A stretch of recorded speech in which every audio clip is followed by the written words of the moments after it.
Lady Arabella Fairfax stood at the entrance to the Ashford House ballroom and felt the weight of 300 pairs of eyes turn toward her like flowers following the sun, except there was no warmth in these gazes, only curiosity sharpened by the black silk of her morning gown that stood stark against the sea of pastel muslins and jewel-toned satins swirling across the marble floor.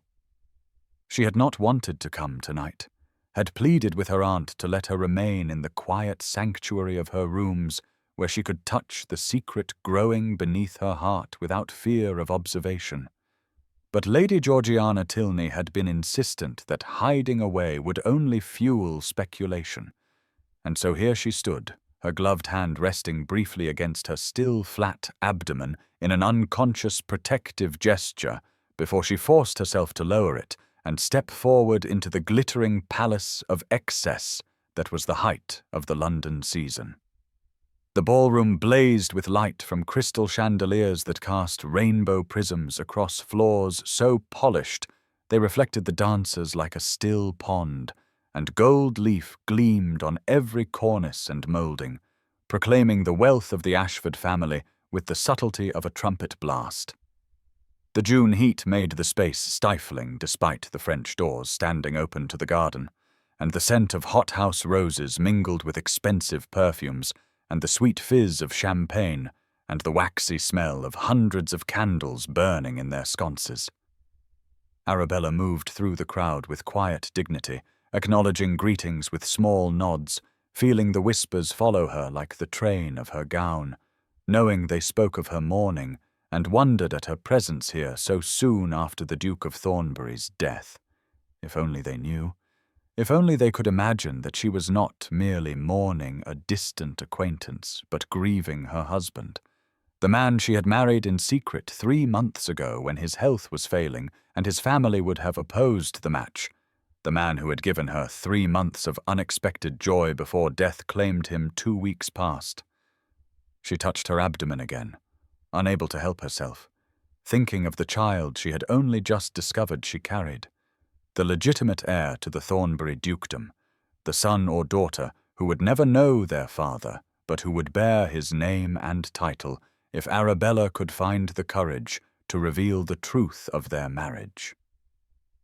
Edmund had made her promise to wait until after the funeral, had wanted to spare his family the shock of discovering his marriage at the same moment they learned of his death, had thought he was protecting her by giving her time to prepare. But she had honored his wishes, and now she stood here in black silk while society whispered and wondered, and had no idea that she was the Duchess of Thornbury. Across the ballroom, near the refreshment table where champagne flowed like water and servants moved with practiced efficiency, Sebastian Wentworth stood with a glass, clenched in his hand, and watched the woman in black move through the crowd with a grace that made his jaw tighten and his fingers grip the delicate crystal until he feared it might shatter. He had his father's dark hair and grey eyes, the strong Wentworth features that proclaimed his bloodline as clearly as any coat of arms. But he had none of the legitimacy that should have come with that face, none of the title or recognition or place in society that his younger half-brother Henry would inherit simply because his mother had worn a wedding ring. Sebastian had returned to London only 3 days ago after spending the last year managing the northern estates that would never be his, had come for his father's funeral and stayed because he could not bear to return to Northumberland, where every field and tenant and profitable decision he made only reminded him that he was good enough to manage a dukedom, but not to inherit one. He had loved his father in the complicated way one loves a man who gave you life but could never give you his name, who was proud of your accomplishments but could not acknowledge you as his son in any way that mattered, who left you a generous bequest in his will, but nothing that could erase the stain of bastardy from your birth. And now, watching this woman glide across the ballroom in her expensive mourning clothes, Sebastian felt rage build in his chest like steam in a kettle because he knew who she was, had made inquiries after seeing her name in his father's private papers, had learned that she had visited the London townhouse multiple times in the months before Edmund died, and he knew exactly what that meant. She was a fortune hunter, a schemer who had preyed upon a lonely, dying man's need for companionship, who had probably coaxed gifts and promises from him in exchange for her pretty face and false sympathy, who had no doubt laughed behind her fan at how easy it was to manipulate an old man facing his mortality.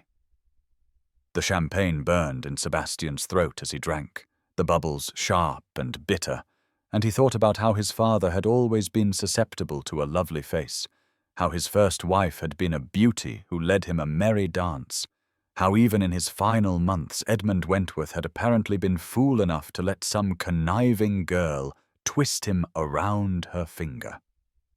Sebastian set down his glass with enough force that the servant nearby startled, and before he could think better of it, before the rational part of his mind could counsel patience or investigation or even basic civility, he was striding across the ballroom floor with his anger as his compass and his bitterness as his guide.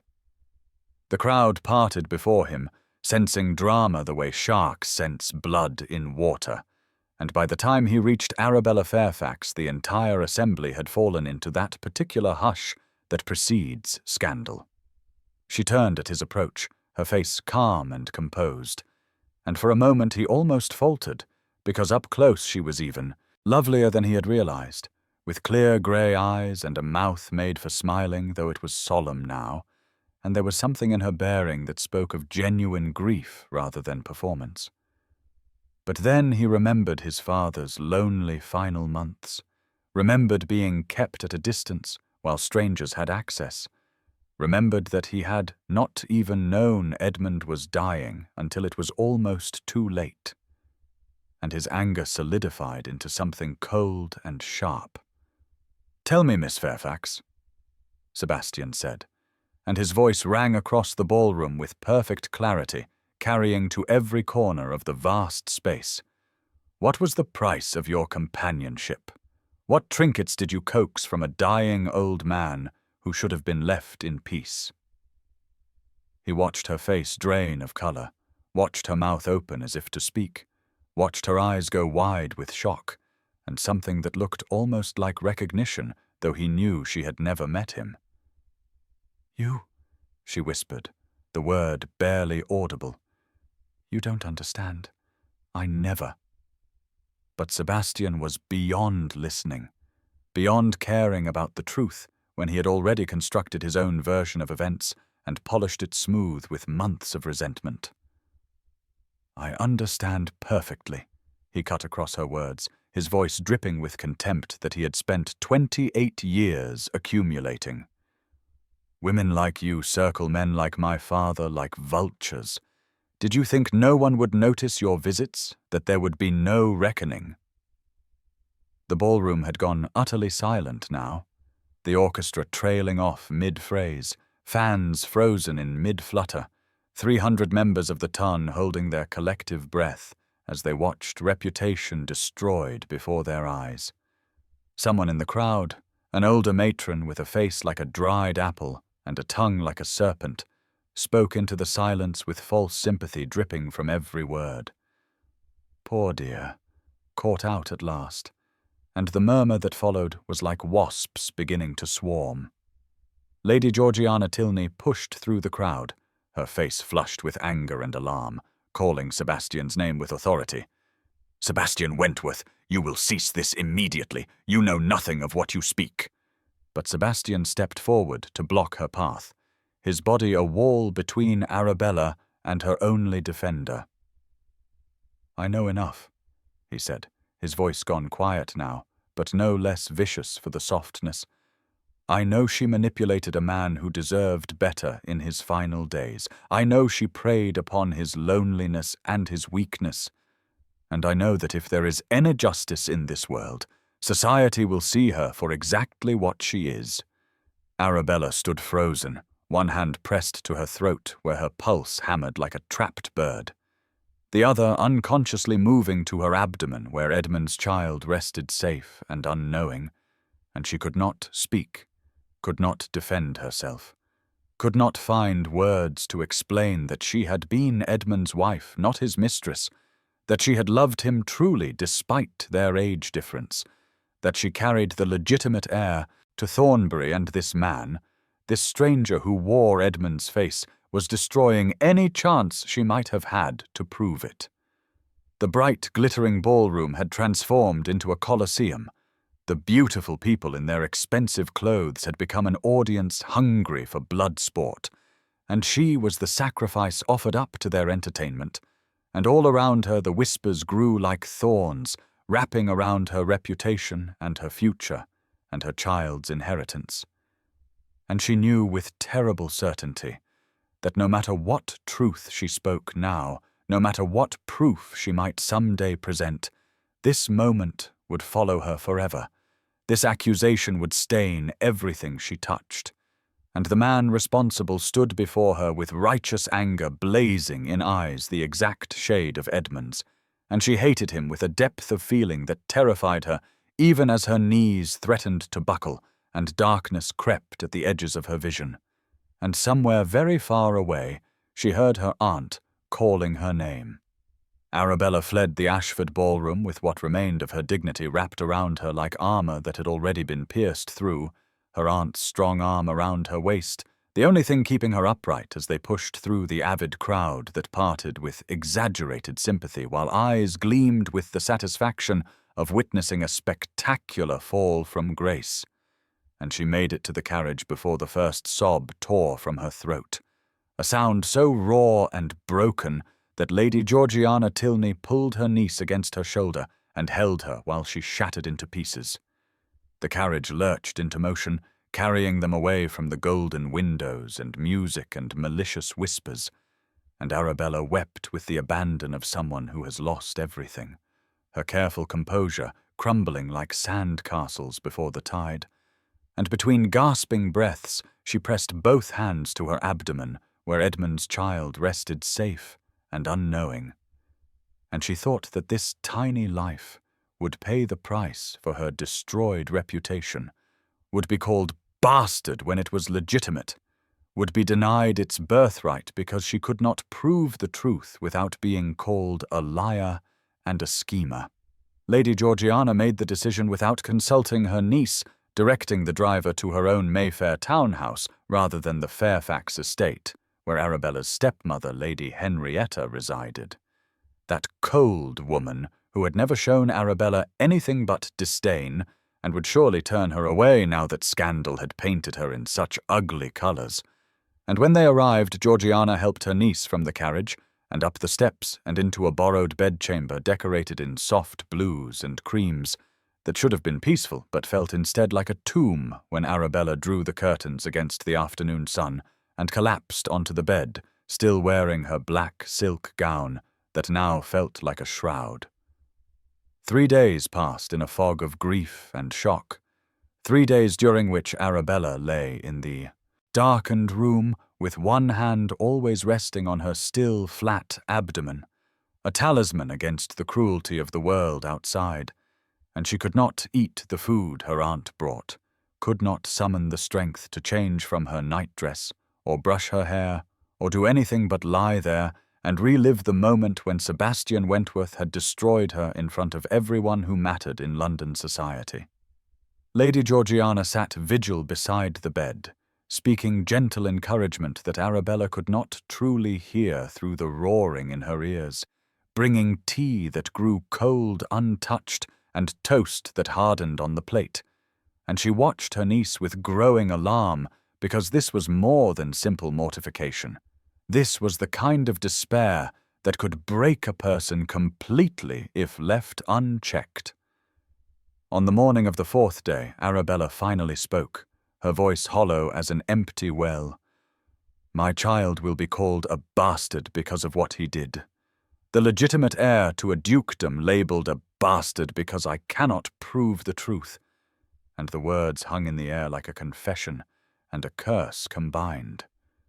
Lady Georgiana leaned forward, her capable hands taking Arabella's cold fingers in a firm grip, and said, "Tell me everything, child. Tell me the whole truth and leave nothing out." And so Arabella did, the story spilling from her lips in a torrent that had been dammed up for too long. She told of meeting Edmund Wentworth at a small gathering 6 months before his death, of how she had expected an old man diminished by illness, but found instead someone with sharp wit and kind eyes who looked at her as if she were a person rather than a pretty ornament, of how their friendship had deepened through walks in the park and afternoons taking tea and conversations that ranged from poetry to politics to the peculiar loneliness of being misunderstood by the world.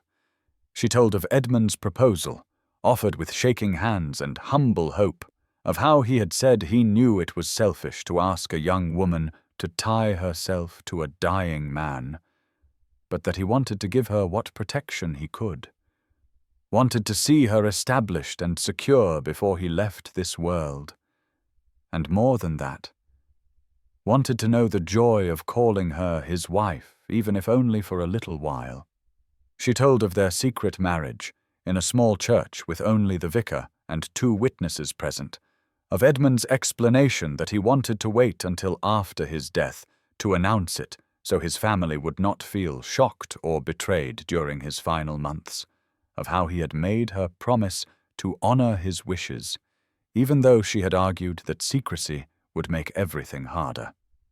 She told of his death 2 weeks ago, of holding his hand as he slipped away with a smile on his face, of the funeral where she had stood at the back because she had no recognized right to mourn him publicly.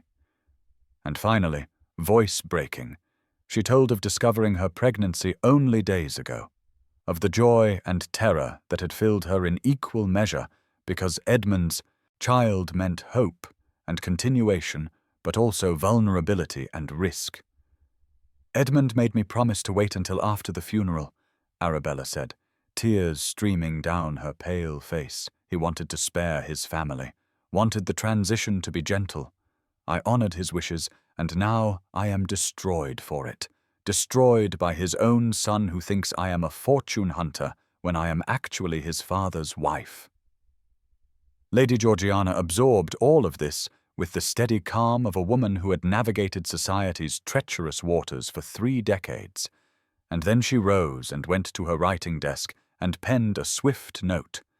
And within the hour, Edmund's solicitor, Mr. Thomas Dashwood, was being shown into her private study, a wood-panelled room filled with books, where the smell of leather bindings and old paper provided an odd sort of comfort. Mr. Dashwood was elderly, with a kind face creased by years of witnessing both the best and worst of human nature, and he carried a leather case that he set on the desk, with hands that shook slightly, whether from age or emotion, Arabella could not tell. He had been expecting this summons, he said quietly, had known that eventually Lady Arabella would need the materials that the Duke had entrusted to his care, and with reverent movements he withdrew documents from the case and spread them on the polished wood surface. There was the marriage certificate, official and legal, and stamped with all the proper seals. There were letters in Edmund's own bold hand. There was a witnessed statement signed by the vicar who had performed the ceremony, and there was a letter addressed to Arabella in Edmund's writing that Mr. Dashwood handled as if it were made of spun glass. Let it be known that I, Edmund Wentworth, Duke of Thornbury, being of sound mind and clear purpose, did legally wed Lady Arabella Fairfax on the 15th of March, 1847. Mr. Dashwood read aloud, his voice steady despite the tremor in his hands. This union was not the folly of illness, but the joy of a heart that thought itself beyond such happiness. She brought light to my final months, and I go to my rest content, knowing I have secured her future. Let no man question the legitimacy of this marriage, or cast aspersions upon the character of my beloved wife who honored me by accepting my hand. Arabella listened to Edmund's words and wept anew because he had thought he was protecting her, had believed that his careful preparations would shield her from doubt and difficulty, had no idea that his illegitimate son would strike before she could even present her case. "He thought he was protecting me," she said brokenly. "He had no idea His own son would destroy me before I had a chance to prove the truth. Mr. Dashwood's expression grew grave, and he folded his hands on the desk. "I must tell you something that will distress you further, Your Grace," and he used her title deliberately, as if to remind her of what she had every legal right to claim. Sebastian Wentworth filed a legal challenge 3 days ago, the very day after the incident at the ball, claiming that even if a marriage certificate exists, it must have been obtained through undue influence over a sick elderly man. He is demanding a full investigation before any inheritance claims are recognized, and he has considerable support among certain members of the peerage, who find it convenient to believe his version of events. The words hit Arabella like physical blows, and she rose from her chair and began to pace the study like a caged animal, fury rising through the fog of grief and giving her strength she had not known she possessed. "He destroys me in public, then ensures I cannot defend myself in private," she said, her voice shaking with rage. "What manner of man could be so cruel, so determined to ruin someone he does not even know?" Mr. Dashwood watched her with sad understanding. Sebastian Wentworth has lived his entire life as the capable son denied his birthright by the accident of his birth. He managed the northern estates brilliantly, served his father loyally, and received nothing but gratitude where he deserved a title. I do not excuse his actions, but I understand his bitterness. He sees you as someone who manipulated his father for gain, and in his twisted logic, he believes he is protecting Edmund's memory by exposing you. Lady Georgiana spoke then, her voice cutting through Arabella's distress with practical sharpness. "Understanding him does not help us. We need a plan. When will you begin to show child?" Arabella stopped pacing and touched her abdomen. The midwife said, "Perhaps 3 more months before it becomes obvious. 4 if I am fortunate and wear the right clothing. But what does that matter when no court will believe me? When Sebastian has already poisoned everyone against me?" Mr. Dashwood leaned forward, his expression deeply troubled. "That is precisely the problem. Your Grace, if you come forward now in the immediate wake of the scandal, no magistrate or peer will believe you are telling the truth. They will assume you have fabricated evidence to salvage your reputation, or worse, that you are attempting to pass off another man's child as the Duke's legitimate heir. You need time for the scandal to fade, time to gather witnesses who can testify to the Duke's state of mind when he married you, time to build an irrefutable case." "But time is what I do not have," Arabella said, her hand still pressed to her belly. "I have 3 months, perhaps 4, before my condition becomes visible, and once society sees I am with child, while claiming to be a widow, married in secret, they will call me a liar and a whore, and my baby will be labelled a bastard, no matter what proof I present." The room fell silent, except for the sound of rain beginning to streak the windows, London's summer weather as changeable as fortune, and the 3 of them sat in that wood-panelled sanctuary, surrounded by books and documents and impossible choices, and the atmosphere was heavy with loss and fear and the oppressive weight of limited options. Outside the study, carriages rattled past, carrying people to their ordinary lives. Flower sellers called their wares. The city moved on in its relentless rhythm. But inside this room, Arabella's world had contracted to a single terrible question, with no good answer. How could she prove her marriage and protect her child when the man who should have been her ally had instead become her destroyer?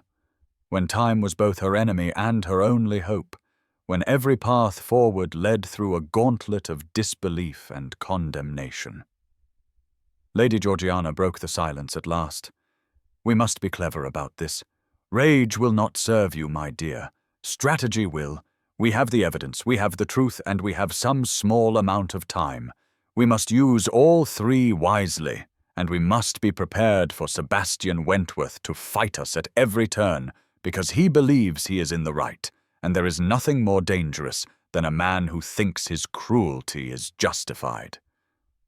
Arabella sank back into her chair, exhausted by emotion and the weight of the child she carried, and the magnitude of the battle ahead.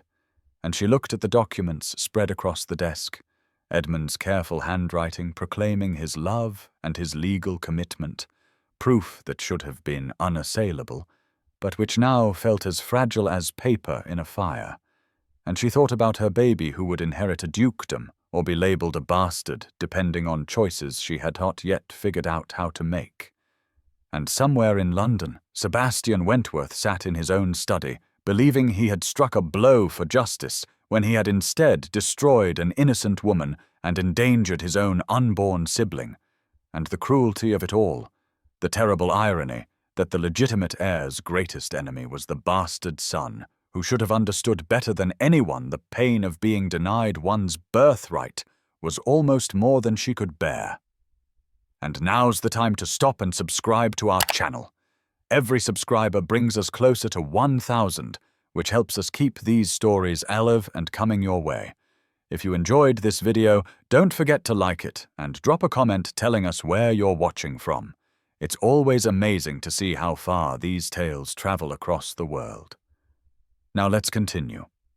6 weeks after the ball that had destroyed her reputation, Arabella walked the private gardens of Lady Georgiana's Somerset estate, with her shawl wrapped tight around shoulders that had grown thinner from worry and grief, though her waist had begun to thicken with the life growing inside her, a constant reminder of both hope and urgency that made every day feel like sand slipping through an hourglass she could not turn.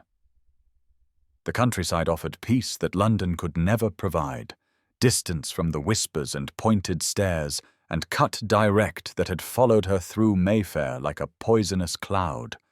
And here among the roses and lavender she could breathe without feeling society's judgment pressing. Against her ribs, could rest her hand on her abdomen without fear of observation. Could feel the quickening movements of Edmund's child and allow herself brief moments of joy untainted by terror. She had begun to show, despite her naturally slender frame, the changes subtle enough that loose mourning dresses and carefully draped shawls concealed them from casual observation. But she knew time was running short, knew that in another month or two no amount of clever tailoring would hide her condition, and then the scandal that Sebastian Wentworth had ignited would become an inferno that would consume everything she had left. The morning air was cool and damp with mist that clung to the ground like smoke, and Arabella followed the path that wound through the formal gardens and into the woods beyond where ancient oaks stood sentinel, and the bridle path cut through the estate toward the neighbouring properties. And she was thinking about nothing in particular, simply enjoying the silence and the green peace of the countryside, when she heard a horse's distressed whinny, followed by a heavy thud that made her blood run cold. She gathered her skirts and ran toward the sound, her heart pounding with alarm, and when she rounded the bend in the path, she found a large bay gelding standing riderless, with wild eyes and heaving sides. And on the ground a man lay motionless, his dark hair matted with blood from a gash on his temple, where he had struck a fallen log, or perhaps a rock when he fell. Arabella knelt beside him with practiced efficiency. Her father had been a country gentleman who believed his daughters should know how to handle emergencies, and she checked for breath and pulse, and found both, though the man remained unconscious, and the blood flow from his head wound was alarming in its profusion. She reached for her handkerchief to press against the injury, her hands steady despite her racing heart, and it was only when she tilted his face toward her to better assess the damage that recognition hit her like a physical blow. Sebastian Wentworth, the man who had destroyed her reputation and challenged her marriage and ensured she could not claim her rightful place as Edmund's widow, lay helpless before her, vulnerable and bleeding and completely at her mercy. And for one terrible moment, Arabella felt the temptation to simply walk away, to leave him here where he had fallen, to let fate or fortune or divine justice decide whether he lived or died. She actually stepped back, her hand going to her throat as horror and vindictive satisfaction warred in her chest, because surely this was some kind of cosmic retribution. Surely the universe was offering her a chance to balance the scales by doing nothing, by simply turning around and walking back to the house and pretending she had never seen him at all. But even as the thought formed, her conscience rebelled against it, because whatever else she might be, whatever society might think of her, she was not someone who could leave another human being to die in the dirt, no matter how much they had wronged her. And with a sound that was half sob and half curse, she dropped back to her knees beside Sebastian and pressed her handkerchief against his wound with shaking hands. He groaned at the pressure, his eyelids fluttering but not opening, and Arabella spoke to him in the firm voice she had heard doctors use with injured men. "Mr. Wentworth, can you hear me? You must wake up. You have been thrown from your horse and you are injured." His eyes opened slowly, unfocused and confused, grey as storm clouds and exactly like Edmund's, and he stared at her without recognition, which was hardly surprising given that he had only seen her once in the ballroom's golden light, and she now wore a simple country dress with her hair caught back in a practical bun, and no jewels or fine fabrics to mark her as anything other than a servant or companion. "Can you stand?" she asked. "We need to get you inside. There is a hunting lodge not far from here, closer than the main house. Can you walk if I help you?" Sebastian blinked at her, struggling to focus, and mumbled something about his horse, about needing to continue his journey. But Arabella cut across his protests with sharp authority. "Your horse is fine, but you are not. You have a head wound, and you need shelter and medical attention. Now put your arm around my shoulders and try to stand." Getting him upright was a struggle that left them both breathing hard, Sebastian's weight heavy against her side, and Arabella felt the strain in her back and legs, felt the small life in her belly protest the exertion, and she prayed he was too dazed to notice the slight roundness of her figure beneath her loose dress as they stumbled together along the path toward the small stone lodge that stood at the edge of the woods. He mumbled as they walked, fragments of sentences that made little sense, something about being late, about estates that needed managing, about his father who never understood, and Arabella gritted her teeth and concentrated on keeping them both upright until they reached the lodge door and she could maneuver him inside to the large bed that dominated the single room. The lodge was rustic but comfortable, used by Lady Georgiana's late husband for hunting parties, with a stone fireplace and simple furniture, and supplies kept stocked for emergencies exactly like this one, and Arabella helped Sebastian onto the bed and then set about building a fire because the morning was cold and he would need warmth. And once flames were crackling, she heated water and found clean cloths and set about properly cleaning and bandaging his head wound while he drifted in and out of consciousness. That first night he was delirious with pain and confusion, mumbling words that cut Arabella to the quick even as she tended him with gentle hands. "Father never looked at me the way he looked at Henry," Sebastian said, his eyes closed and his face pale. Against the pillow, legitimate son, always the legitimate son. I was good enough to manage his lands, but not to bear his name, not good enough to be acknowledged as his heir. Arabella wrung out the cloth she was using to cool his fever, and whispered to herself, "And so you wounded another person, denied their rightful place. We are not so different, you and I." But he did not hear her, lost in his own pain and memories.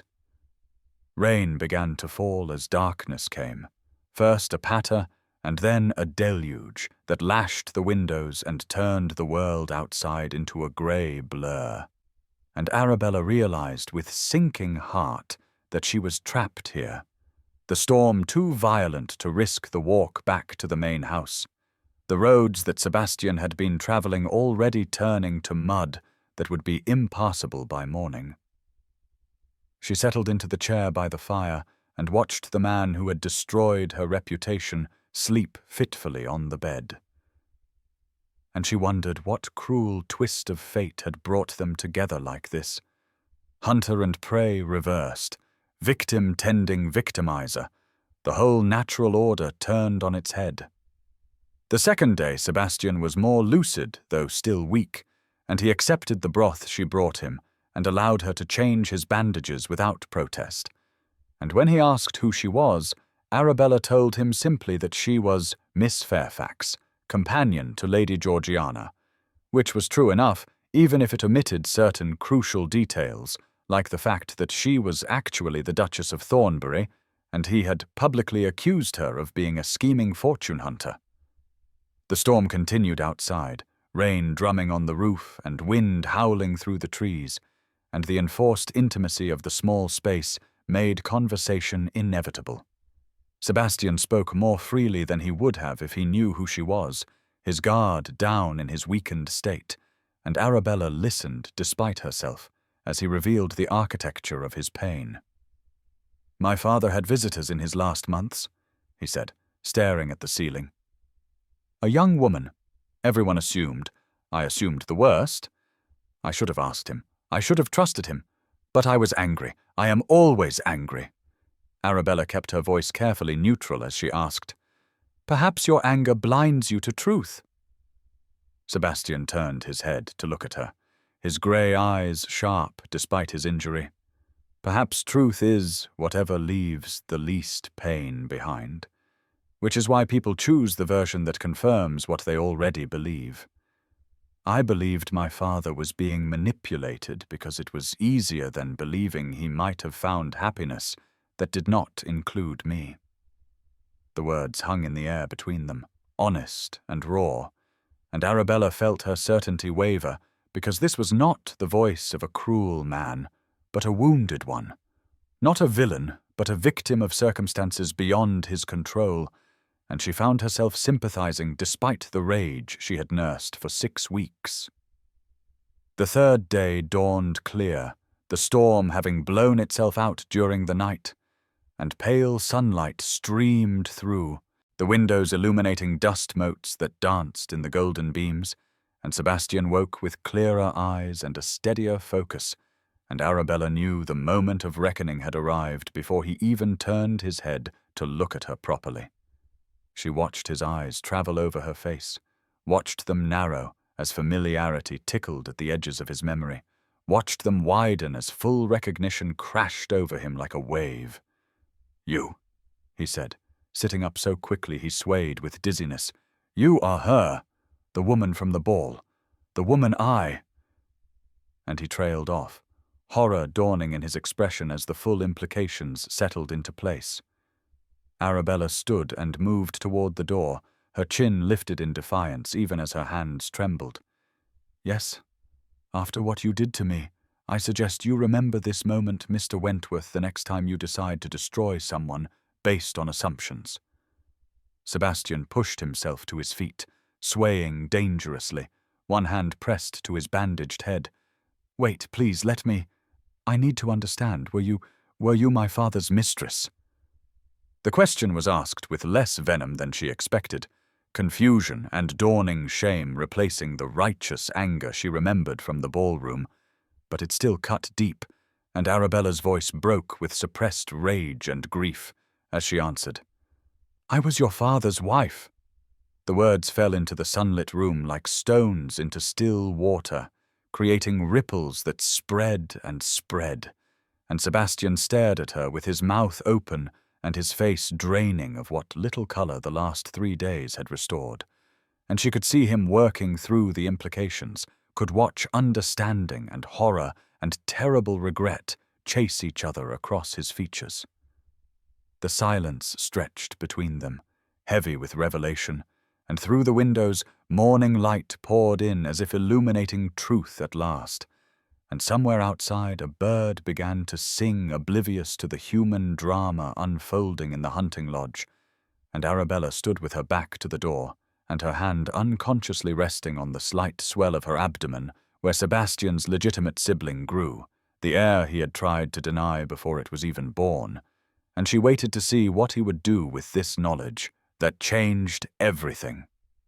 Sebastian returned to London from Somerset in a state of turmoil that made the journey pass in a blur of rain-streaked countryside and churning thoughts.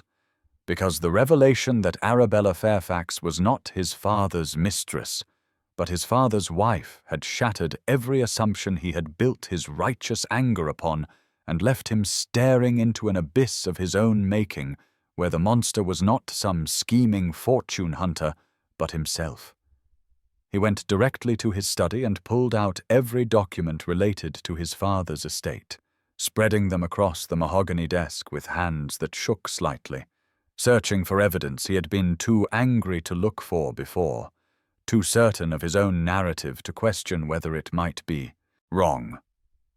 The marriage certificate existed in the solicitor's files, legal and properly witnessed, dated 3 months before Edmund's death, when his father had still been lucid and capable despite his failing body, and Sebastian stared at the signatures and seals and felt sick, because this was not some deathbed coercion.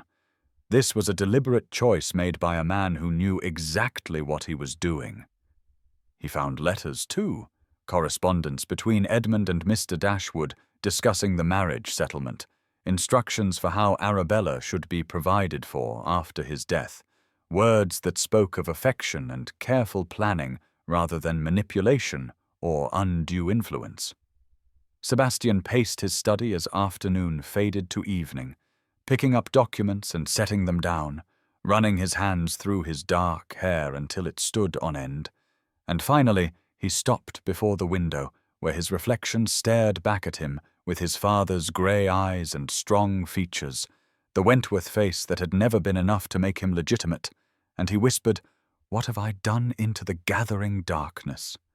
He had destroyed an innocent woman based on jealousy and bitterness, had publicly branded her a fortune hunter when she was actually the Duchess of Thornbury, had filed legal challenges to prevent her from claiming what was rightfully hers, and worst of all, he had done it believing himself to be in the right, had wrapped his cruelty in the cloak of protecting his father's memory, when really he had been protecting nothing but his own wounded pride. The weight of it crushed him, made it hard to breathe, and for the first time since childhood, Sebastian felt tears prick his eyes because he had become exactly what he most despised. Someone who used power to hurt the powerless. Someone who let pain turn him cruel. 3 days into his investigation, a letter arrived from a society matron he barely knew.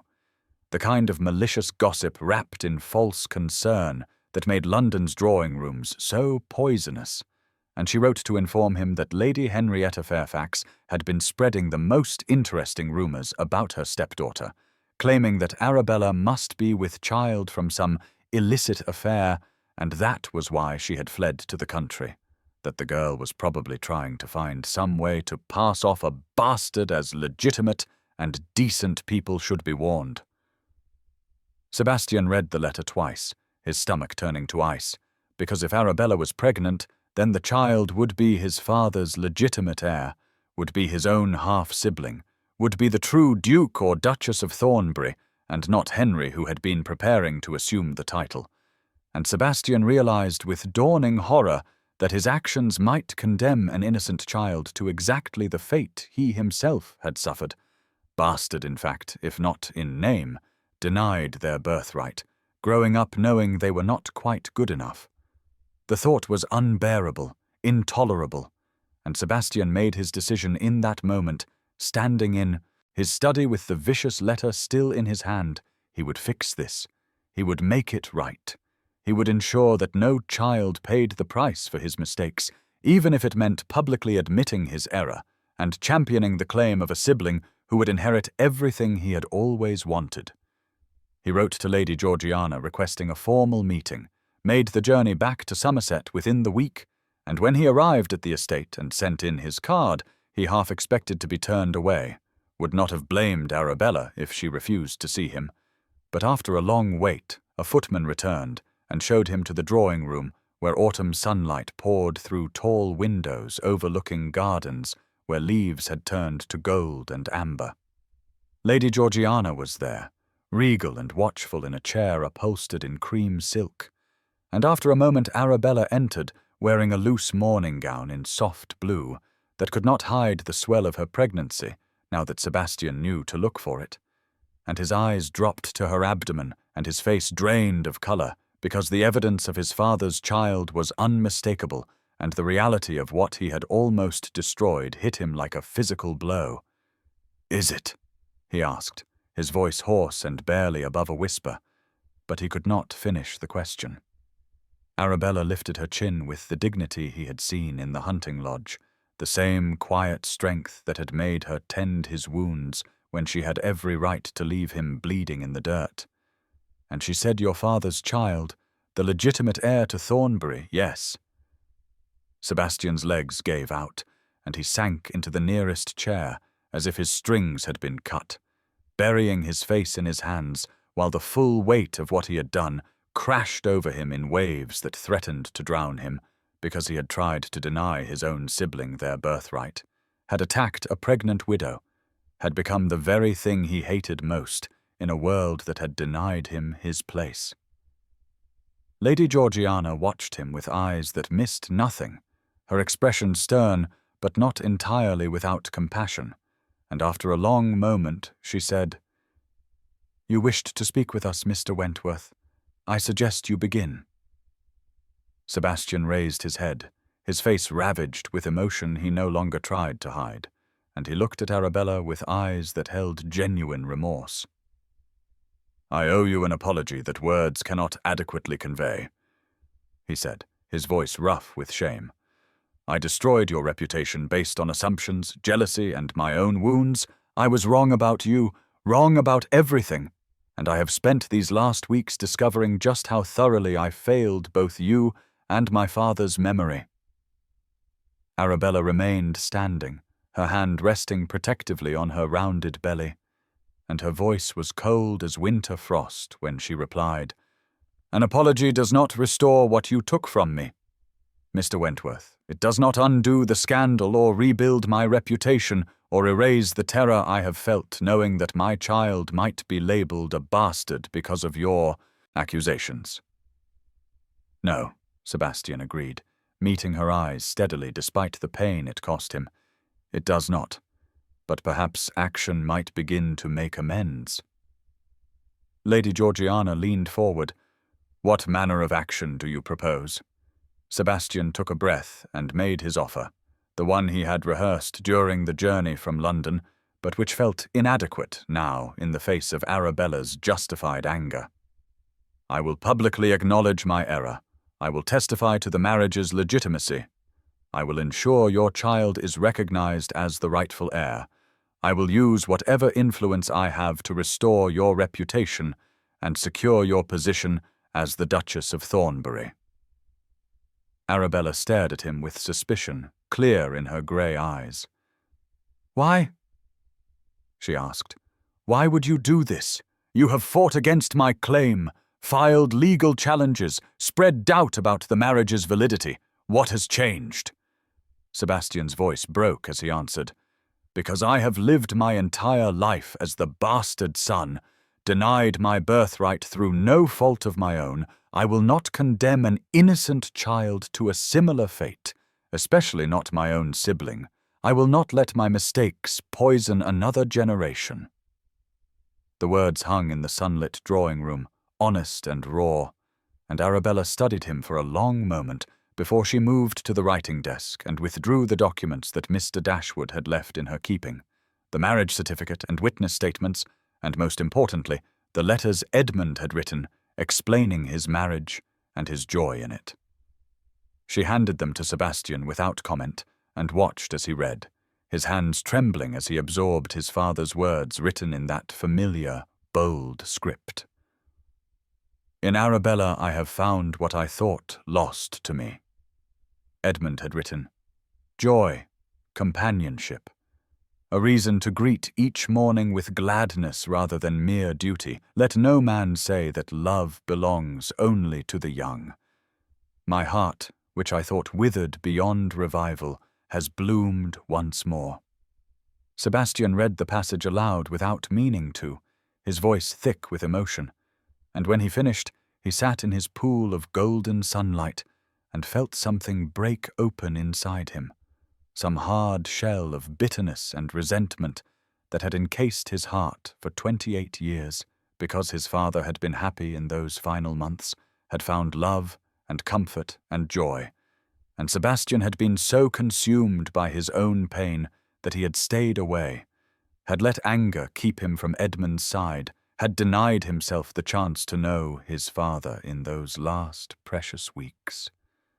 Tears streaked his face, the first he had cried since childhood, and he did not try to hide them or wipe them away. Arabella watched him with an expression that held residual anger, but also something softer, unwilling compassion, perhaps, and she spoke quietly into his grief. He spoke of you, you know, in his final weeks. He grieved that you had grown distant. He wished he had found a way to acknowledge you properly. Sebastian looked up sharply, hope and pain warring in his face. He spoke of me. Often, Arabella confirmed, moving to take a seat across from him, with pride in your abilities and sorrow for the circumstances of your birth. He loved you, Sebastian, even if he could never say it as you needed to hear it. He told me you were the most capable of his children, that you had made something remarkable of yourself despite every disadvantage, that he wished society's rules allowed him to claim you as you deserved. The words were a gift Sebastian had never expected to receive, validation from beyond the grave, and fresh tears spilled down his cheeks as he absorbed them, as he let himself feel the grief he had never properly allowed himself for a father who had loved him imperfectly but truly. Outside the drawing-room windows, rain began to fall softly, pattering against the glass like quiet tears, and the autumn light shifted and changed. And in that moment of shared sorrow, something shifted between Sebastian and Arabella, some small crack appearing in the wall of justified anger she had built around her heart. Lady Georgiana rose and moved to pour brandy from the decanter on the sideboard, pressing a glass into Sebastian's hand with unexpected gentleness, and then she returned to her chair and said, "We must be practical about this. Mr. Wentworth's offer of help is generous, but we need to know it is genuine and sustained, not a momentary impulse born of shock and guilt." Sebastian drained the brandy and set the glass aside, his hands steadier now. "I understand your caution. I have given you every reason to doubt me. But I swear to you both on my father's memory that I will do everything in my power to ensure Arabella is recognized as the Duchess of Thornbury and her child as the rightful heir. I will retract my legal challenges. I will speak to anyone who will listen. I will spend whatever political capital I have to restore what I tried to destroy." Arabella studied him for a long moment, her hand still resting on her belly when new life quickened and moved. And finally she asked the question that had haunted her since the hunting lodge, in exchange for this help. "What do you want from me?" Sebastian met her eyes and said simply, "Help me understand why my father never found a way to legitimize me. Help me know him better than I did when he lived. Tell me about those final months when he was happy. Give me that much at least, even if I deserve nothing." It was a request more vulnerable than any demand, an admission of need rather than an assertion of rights. And Arabella found herself nodding before she had consciously decided to agree, because she had 3 months of memories with Edmund that no one else possessed, stories and conversations and quiet moments that Sebastian had denied himself through his own stubborn pride, and perhaps sharing them was a small price to pay for the help she desperately needed to secure her child's future. The alliance was formed then in that drawing-room with autumn rain falling and golden light fading to twilight, an uneasy partnership between the woman Sebastian had wronged and the man who was trying to become better than he had been. And though trust was still fragile, as new ice and forgiveness had not yet been spoken, it was a beginning, a first small step toward something neither of them could yet name, but both of them needed more than they would have admitted. Sebastian returned to London with the single-minded determination of a man trying to atone for sins that haunted his sleep and poisoned his waking hours, and he began a calculated campaign to restore Arabella's reputation with the same ruthless efficiency he had once applied to managing his father's northern estates, calling on every influential family he knew and using his charm and the Wentworth name to open doors that would normally have closed against scandal. He visited the Duchess of Marlborough in her Grosvenor Square mansion and presented the marriage certificate with steady hands, explaining that he had been grievously wrong in his accusations at the Ashford ball, that Lady Arabella Fairfax was in fact the legitimate Duchess of Thornbury, and he had allowed his own pain to blind him to truth. The Duchess, a formidable woman who ruled London society with an iron will wrapped in silk gloves, listened with shrewd eyes and said only, "You are asking me to believe you were mistaken about something you proclaimed so publicly. Why should I trust this reversal is genuine?" Sebastian met her gaze without flinching and replied, "Because I allowed my own pain to blind me to truth. Lady Arabella Fairfax, the Duchess of Thornbury, is a woman of unimpeachable character, and my father chose well in his final year. I was wrong, and I am spending every moment since that realization trying to make it right." He made similar calls throughout Mayfair and Belgravia, to countesses and viscounts and society matrons whose opinions shaped the ton's collective judgment, and with each conversation he felt the weight of his error more heavily, but also saw small shifts in perception, doors opening where they had been closed, curiosity replacing condemnation.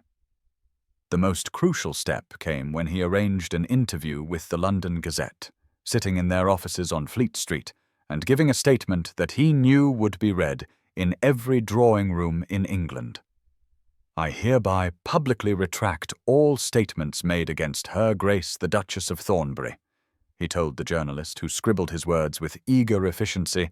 "I acted on assumption rather than fact, allowed bitterness to override judgment, and caused grievous harm to an innocent woman.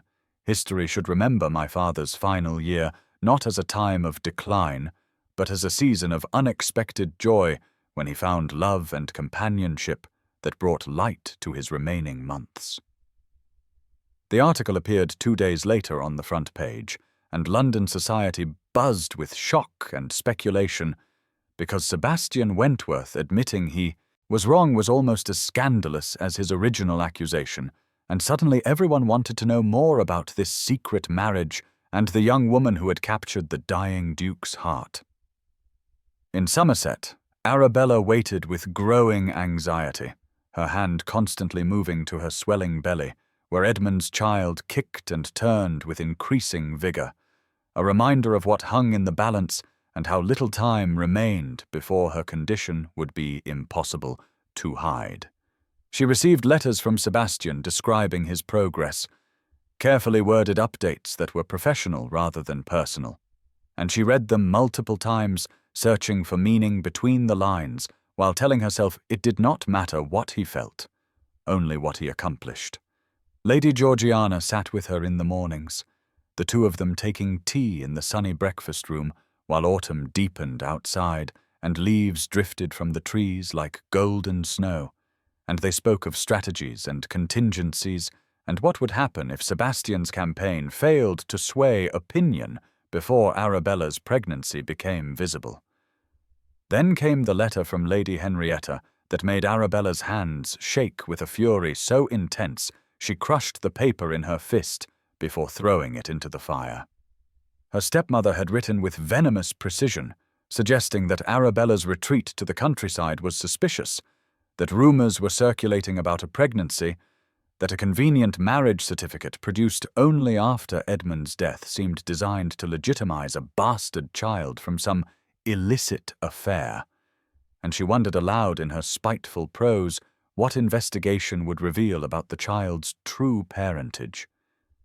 "She seeks to destroy not just me, but an innocent child," Arabella said, her voice shaking. Her own step-grandchild. What kind of woman targets an unborn baby out of spite? Lady Georgiana took the poker and stirred the burning letter to ash. We will not let her succeed. But this does mean we must move quickly. Sebastian's social campaign has shifted opinion, but your stepmother's poison will spread if we do not counter it with irrefutable proof. A message went to London by express rider, and within 3 days Mr. Dashwood had arranged what he called a formal hearing before a panel of peers who could rule definitively on the marriage's legitimacy.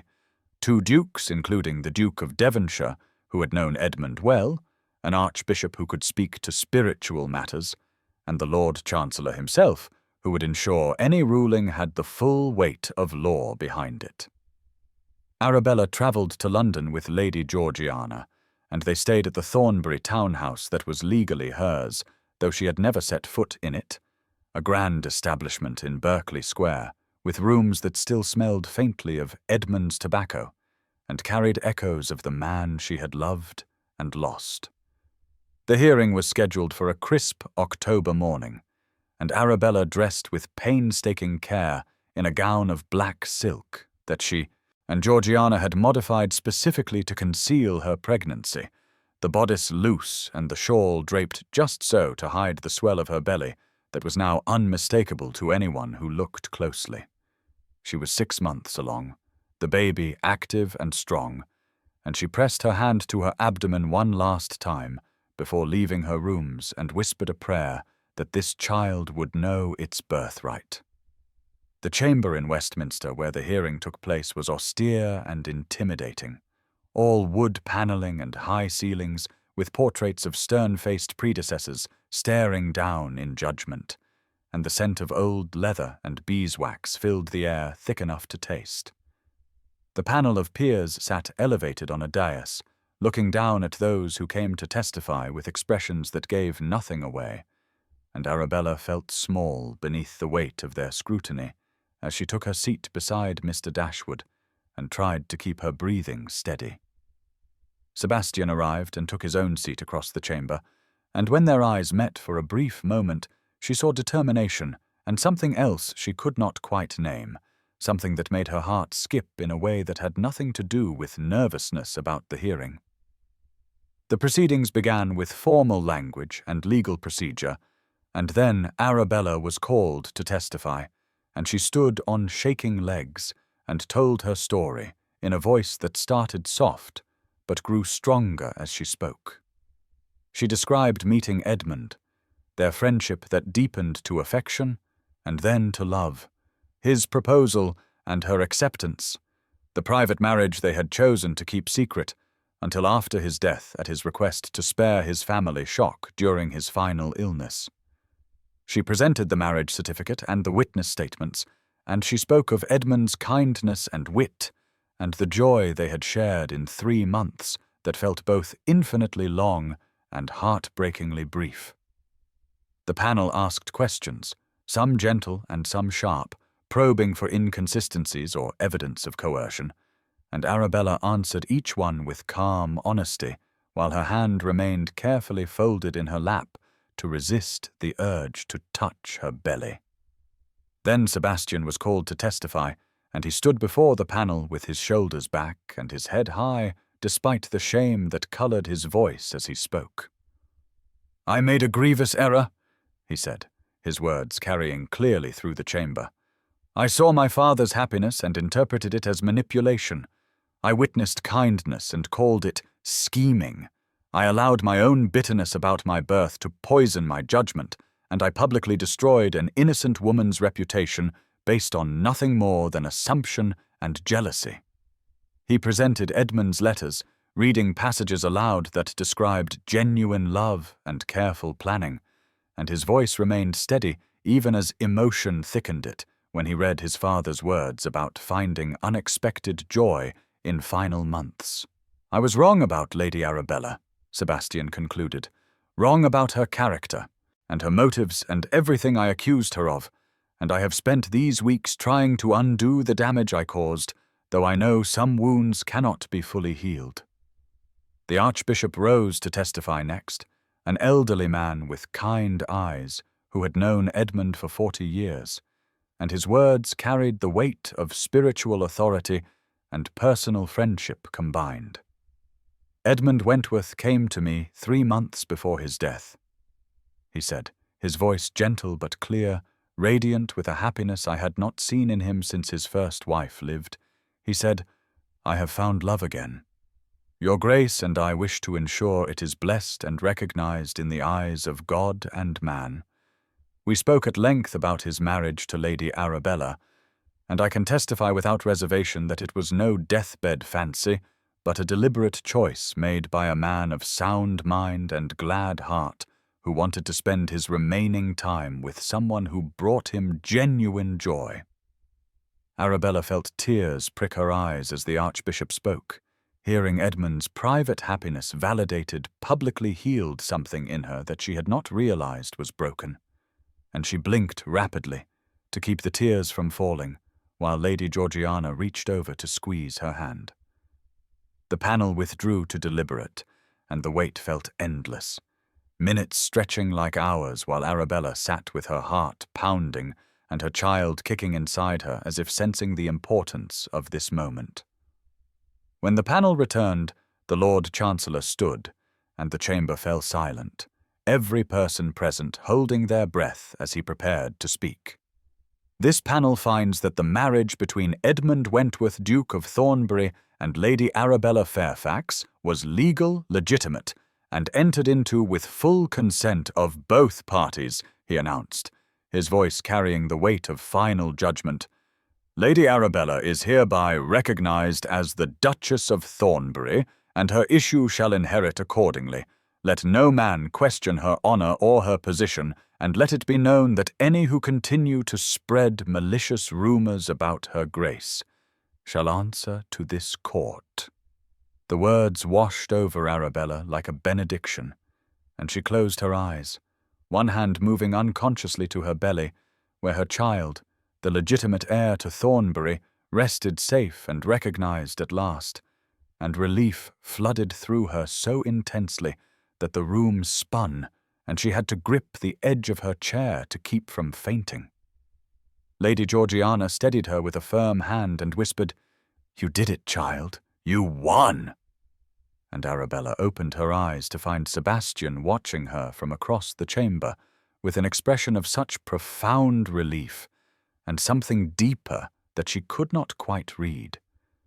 The chamber emptied slowly as people offered congratulations, and Mr. Dashwood discussed next steps for formally registering her title and arranging for the baby's recognition as heir. And through it all, Arabella moved as if in a dream, exhausted by tension released and overwhelmed by the magnitude of what had just happened. Evening, she had retreated to the small garden behind the Berkeley Square townhouse, needing air and quiet and a moment to process everything, and she stood beside the fountain that trickled softly in the darkness, while roses still bloomed despite the October chill, and the full moon cast silver light over everything. She heard footsteps on the gravel path, and turned to find Sebastian approaching slowly, hesitantly, as if she might vanish if he moved too quickly, and moonlight silvered his dark hair and cast his face in planes of light and shadow. "I wanted to offer my congratulations," he said, stopping a careful distance away. "You were magnificent today, strong and dignified, and everything my father saw in you that I was too blind to recognize." "Thank you," Arabella replied, her voice soft in the garden's stillness. "For everything you did. I know it cost you to admit your error so publicly, and I know helping me means supporting a sibling who will inherit what you always wanted. I do not take that sacrifice lightly." Sebastian shook his head. "It was not sacrifice. It was obligation. The bare minimum of what I owed you after the harm I caused. But there is something else I need to tell you, and I ask only that you listen before you send me away." Arabella nodded, her heart beginning to beat faster for reasons she did not want to examine, and Sebastian took a breath as if steeling himself for battle. "I came to restore your honor out of guilt and duty," he said, his voice low and intense in the moonlit garden. "But I remained because somewhere between reading my father's words and watching your courage and seeing the grace with which you treated me, despite everything I had done, I lost my heart entirely. I love you, Arabella, and I know I have no right to your affection. I destroyed you publicly, doubted you privately, and deserve nothing from you but the contempt you must surely feel. But I needed you to know that when I fought for you, it was not obligation that drove me. It was love. Arabella stepped back involuntarily, her hand going to her throat, where her pulse hammered wildly. "Sebastian, you cannot mean—" She started, but could not finish because the shock of his words had stolen her ability to form coherent thoughts. "I mean every word," he said, not moving closer, though his eyes held hers with an intensity that made her breath catch. "I do not expect you to return my feelings. I do not ask for anything from you. I simply needed you to know the truth before we go our separate ways. That somewhere in these impossible weeks I fell in love with you. And whether you believe me or not, whether you can ever forgive me or not, that love is real, and it will remain real long after tonight." The garden was silent except for the fountain's gentle music and the distant sounds of London carriages and voices that seemed very far away, leaving only the two of them in a pocket of stillness beneath the moon. And Arabella stood with her hand pressed to her throat, and her child, moving inside her and her mind reeling because she had not allowed herself to see his actions as anything more than restitution, had not permitted herself to wonder if the careful letters and tireless advocacy might stem from something deeper than guilt. And now that he had spoken the words aloud, she did not know what to feel or what to say, or whether the small flower of warmth blooming in her chest was the beginning of something dangerous or merely the aftermath of relief and vindication, making her vulnerable to kindness. Sebastian watched her face with an expression that held hope and resignation in equal measure, and when she did not speak, he nodded once as if confirming something to himself. "I will leave you to your peace," he said quietly, turning toward the path. "But know that whatever you need, whatever you want for yourself and your child, you have only to ask, and I will move heaven and earth to provide it. Not because I hope to earn your love, but because you deserve everything good this world can offer, and I will spend the rest of my life trying to make up for the harm I caused you." He walked away then, his footsteps crunching on gravel, and Arabella stood alone in the moonlit garden, with roses blooming around her and the scent of approaching rain on the air, and her hand pressed to her belly where new life grew. And she did not call him back because she was not ready, did not know if she would ever be ready, but neither did she feel the contempt he assumed she must harbor, and that absence of hatred, that small, soft place in her heart that had opened when she tended his wounds in the hunting lodge and had grown as she watched him fight for her redemption, terrified her more than anything else in this long, strange journey from widow to pariah to vindicated duchess, because it suggested that perhaps, impossibly, against all reason and wisdom, her own heart might be in danger of following where his had already gone. Arabella retreated to the Thornbury estate in Kent after the hearing, needing distance from London's scrutiny and space to think about Sebastian's confession that had turned her carefully ordered world upside down. And as her carriage rolled through the gates and up the long drive lined with ancient oaks, she felt both relief and trepidation, because this magnificent Jacobean manor of golden stone was legally hers now, the ducal seat where she would raise Edmund's child, and yet it felt like a museum of a life she had barely begun to live before death claimed her husband. The estate was beautiful in the way grand things are, all formal gardens and towering ceilings and rooms appointed with centuries of accumulated wealth. But Lady Georgiana helped her make the ducal apartments feel like a home, bringing in flowers and soft throws and rearranging furniture, until the spaces felt warm rather than intimidating. Arabella settled into a routine of quiet days, walking the gardens when weather permitted, reading in the library, surrounded by Edmund's books, and preparing for the birth that grew closer with each passing week, as autumn deepened toward winter and her belly swelled with life that kicked and turned with increasing vigor.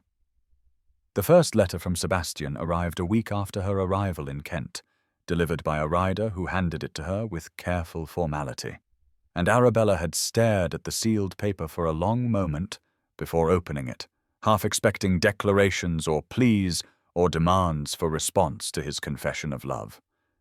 Instead, she found thoughtful correspondence about the northern estates he still managed, a question about whether she had decided how to handle certain tenant disputes that required ducal authority, and a mention of a book on agricultural reform he thought might interest her, given some comments she had made during their conversations in Somerset. The letter was friendly, respectful, and made no mention whatsoever of love or feelings or that moonlit garden confession, and Arabella read it 3 times, trying to understand what game he was playing before realizing it was not a game at all, but simply Sebastian offering the friendship and support he had promised, without pressing for anything more. She wrote back about the tenant disputes, asked his opinion on estate matters she was still learning to navigate, and mentioned she would welcome the book recommendation, and thus began a weekly correspondence that became the thing Arabella looked forward to most in her increasingly isolated existence. Sebastian's letters arrived like clockwork every Thursday, and they were never what she expected, filled with observations about the world that made her laugh despite herself, discussions of books and ideas and the peculiar beauty of the northern landscape in winter, and always somewhere woven through the practical talk about estates and tenants, there would be a line or two that revealed something of himself he had never shown before. "I have been thinking about redemption lately," he wrote in one letter as November frost began to silver the mornings, not the grand dramatic sort, but the quiet kind built in daily choices to be better than one was yesterday. "I am trying, Arabella, not to earn your forgiveness because I have no right to ask for it, but because you deserve a world where men do not destroy what they do not understand." She sat in the library with that letter in her hands, and one hand resting on her belly where the baby kicked as if responding to her emotional turmoil, and she realized with something close to panic that her feelings had shifted without her permission, hatred giving way to understanding, and understanding bleeding into something dangerously close to love. Lady Georgiana found her there one afternoon holding Sebastian's latest letter with a small smile touching her lips, and her aunt raised an eyebrow in that knowing way she had.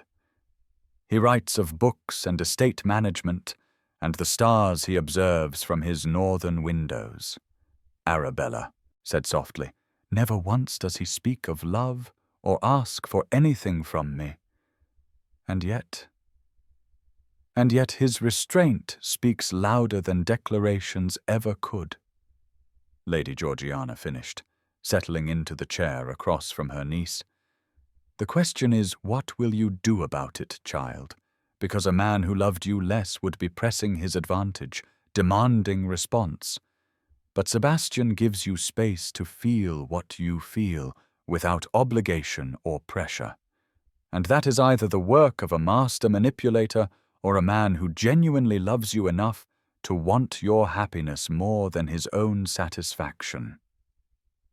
Arabella looked down at her swollen belly, at the life that would arrive soon and change everything, and whispered, "I do not know if I can trust this.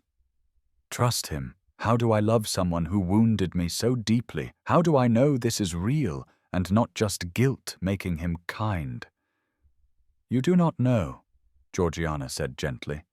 "You choose to trust, or you choose to protect yourself. Both are valid, and neither is wrong. But I will tell you this. I have watched that man transform himself through sheer force of will. I have seen him sacrifice pride and position and the inheritance he always wanted to ensure your child gets what is rightfully theirs. And while past harm does not disappear simply because someone changes, neither does change become meaningless because harm was done. The choice is yours and yours alone. The conversation haunted Arabella through the next weeks as her pregnancy reached its final stage, and her body grew heavy and uncomfortable, and the baby's movements became so strong they sometimes took her breath away, and she found herself reading Sebastian's letters over and over, looking for evidence of manipulation or hidden agenda, and finding instead only consistent kindness and the gradual revelation of a man trying to become better than he had been. Labor began on a cold November night when rain lashed the windows and wind howled around the manor's stone walls, Arabella waking to pain that gripped her belly like a vice and wetness between her legs that told her the time had come.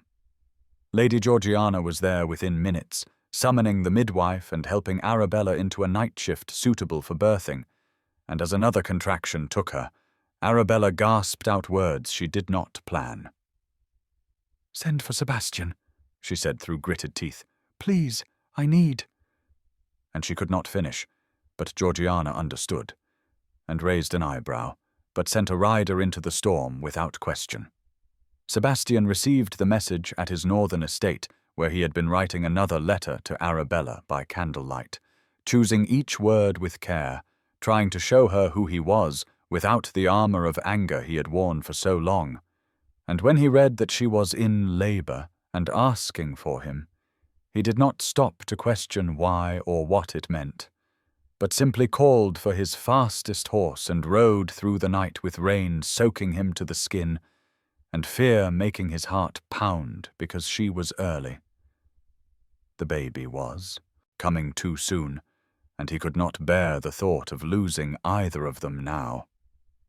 He arrived at Thornbury as dawn was breaking grey and cold, his horse lathered and steaming, his own face drawn with exhaustion and worry, and a footman took his soaked coat, while Lady Georgiana met him in the entrance hall with an expression that gave nothing away.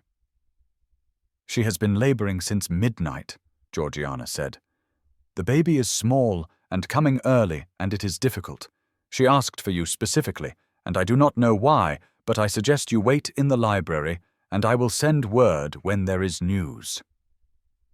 Sebastian paced the library like a caged animal, starting at every sound from the floors above, running his hands through his still damp hair until it stood on end, and he found himself praying to a god he was not sure he believed in, offering bargains and promises if only Arabella and the baby would be safe. Hours crawled past with agonizing slowness, morning shifting to afternoon, and Sebastian heard nothing but occasional footsteps in the hallway, and once a cry that might have been pain or effort or both, and made his blood run cold. He stared at the books lining the walls, Edmund's collection that Arabella now treasured, and he thought about his father finding unexpected joy in final months, and he prayed that Arabella would have years and years to find her own happiness, with or without him, because she deserved everything good this world could offer. When the library door finally opened, Sebastian spun around with his heart in his throat, and the midwife stood there with tired eyes and a small smile. "A healthy son." "Your Grace," she said, using the title that belonged to the infant just born, small but strong and with a good set of lungs. "Her Grace the Duchess is exhausted, but well and asking for you." Sebastian sank into the nearest chair as relief washed over him so intensely his legs would not hold him, and he buried his face in his hands and felt hot tears leak between his fingers, tears of relief and joy and overwhelming gratitude that they had both survived. He followed the midwife up the stairs on shaking legs, and she led him to the ducal apartments where firelight flickered warm and golden, and there on the great bed Arabella lay propped against pillows, with her hair damp and her face pale, but her eyes bright, and in her arms she held a tiny bundle wrapped in soft blankets. Sebastian approached slowly, reverently, and when Arabella held out the baby to him, he took the small, warm weight with infinite gentleness, his large hands cradling his half-brother as if the infant were made of spun glass. The baby had Edmund's eyes, grey and alert despite his newness to the world, and a cap of dark hair, and Sebastian felt protective love crash over him like a wave, fierce and unconditional and absolute. "Hello, little brother," he whispered, voice breaking with emotion. "You will never doubt your place in this world. I promise you that." "He has our father's eyes. He will never know him, but I will tell him. I will make sure he knows Edmund was a good man who found happiness at the end." Tears streaked Sebastian's face, and he made no attempt to hide them, simply stood there cradling the new Duke of Thornbury, while Arabella watched from the bed with an expression that held exhaustion and tenderness, and something else that made her own eyes shine with unshed tears. "Thank you for coming," she said softly, holding out her hand to him. "I know I had no right to ask, but I needed you here." Sebastian carefully transferred the baby back to her arms and took her hand in his, bringing it to his lips in a gesture that was both reverent and desperate. "You have every right," he said hoarsely, "to anything I can give. Always. I was terrified when I got your message, terrified I would lose you both, and I realized that somewhere in these weeks of letters and waiting, I had come to think of this child as mine, to protect, even though he is my brother. And you are." He stopped, unable to finish, because the words were too big and too raw. "I love you," Arabella said, the words quiet but certain in the fire-lit room. I fought it, was terrified of it, told myself it was gratitude or relief or anything but love. But watching you with my son just now, seeing the tenderness and the fierce protectiveness, and knowing that you would give him everything you never had, I cannot deny it any more. I love you, Sebastian, not despite what you did, but with full knowledge of it, because loving you does not erase the harm, but it acknowledges who you have become. Sebastian knelt beside the bed, still holding her hand, and wept openly, great shuddering sobs that shook his whole frame, and Arabella reached out with her free hand to touch his hair in a gesture of comfort and acceptance. And between them, the baby made small snuffling sounds, oblivious to the adult drama surrounding his first hours of life. The story might have ended there in that moment of confession and acceptance. But life continued as it always does, weeks turning to months, and young Edmund Charles Wentworth grew from a tiny, fragile infant to a healthy, thriving baby who smiled at faces and grabbed at anything within reach. Sebastian became a constant presence at Thornbury, not living there but visiting often, and slowly Arabella's household came to expect him, came to see him not as the man who had destroyed their mistress, but as the man who was helping her rebuild. The christening was planned for a perfect May day, when spring had fully arrived and the estate gardens bloomed with daffodils and early roses, and the private chapel was filled with family, including Henry, who had surprised everyone by being genuinely happy about his nephew's birth and holding no resentment about losing an inheritance he had never expected until Edmund's death. Arabella stood as godmother while Sebastian stood as godfather, and when the Archbishop pronounced the baby's names, Edmund Charles Wentworth, after both his father and his half-brother, Sebastian's eyes met Arabella's across the chapel. And everything they had survived and become was in that look, all the pain and transformation and hard-won love that had brought them to this moment. After the ceremony, as guests milled about drinking champagne and cooing over the young Duke, Arabella and Sebastian slipped away to the garden, where he had first confessed his feelings that October night that felt like a lifetime ago, and roses bloomed now in the warm May evening, and the air smelled of growth and possibility. Sebastian took both her hands in his, and then knelt on the same gravel path where he had stood in moonlight and poured out his heart. "I have been thinking about redemption," he said, echoing words from an old letter, "and forgiveness, and what it means to love someone, not despite their flaws, but with full knowledge of them. I cannot undo what I did to you, cannot erase those months of pain, but I can promise you that every day for the rest of my life I will work to be worthy of the extraordinary gift of your love. Arabella, will you marry me? Not because of duty or for your son's sake, but because we choose each other freely."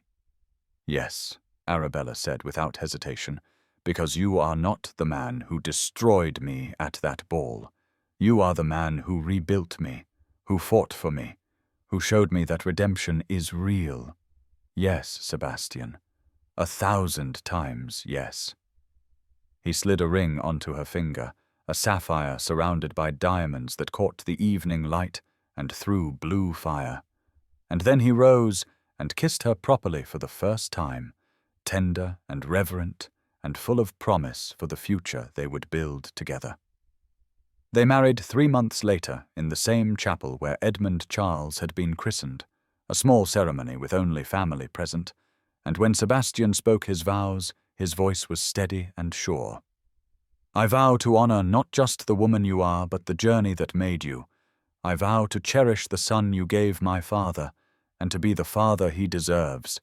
I vow to love you fiercely, protect you faithfully, and remind you daily of your immeasurable worth." Arabella's own vows matched his in their honesty and depth. "I vow to see you as you are now, not as you were. I vow to build a future that honors the past without being imprisoned by it. I vow to love you with clear eyes and an open heart, knowing that the strongest foundations are often built on the ruins of what came before." When they emerged from the chapel as husband and wife, young Edmund was waiting in Lady Georgiana's arms, reaching for Sebastian with chubby hands and babbling nonsense syllables that might have been an attempt at speech, and Sebastian took him with the easy confidence of someone who had spent months learning to be a father to this child who was brother and stepson combined. The three of them stood on the chapel steps with spring sunlight warming their faces and daffodils blooming all around, and the future stretching before them bright with possibility. And if the journey to this moment had been painful and difficult and marked by scandal and suffering, the destination made every trial worthwhile. Arabella looked at her husband holding her son with such tenderness, at the estate that was now their shared home, at the family they had created from the ruins of what might have been only tragedy. And she thought about Edmund, who had given her 3 months of unexpected joy and a child who would inherit his title. And she thought about Sebastian, who had destroyed her and then rebuilt her, and in doing so had rebuilt himself. This was not the life she had imagined when she married a dying duke in a secret ceremony, not the future she had dreamed of during those terrifying months when scandal threatened to consume her, but it was real and hard-won and built on foundations of forgiveness and transformation, and the kind of love that chooses daily to be better than it was yesterday. The Duke's bastard had indeed ruined her at that ball, not knowing she carried his father's legitimate heir, and from that catastrophic collision of pain and misunderstanding had come something neither of them could have predicted: redemption and partnership, and a love that acknowledged the past without being destroyed by it. And as Sebastian pressed a kiss to her temple, and young Edmund grabbed at his cravat with sticky fingers, Arabella smiled and thought that sometimes the best endings are the ones nobody could have written at the beginning, the ones that emerge from the wreckage of what was supposed to happen and become something far more precious for having been so dearly bought.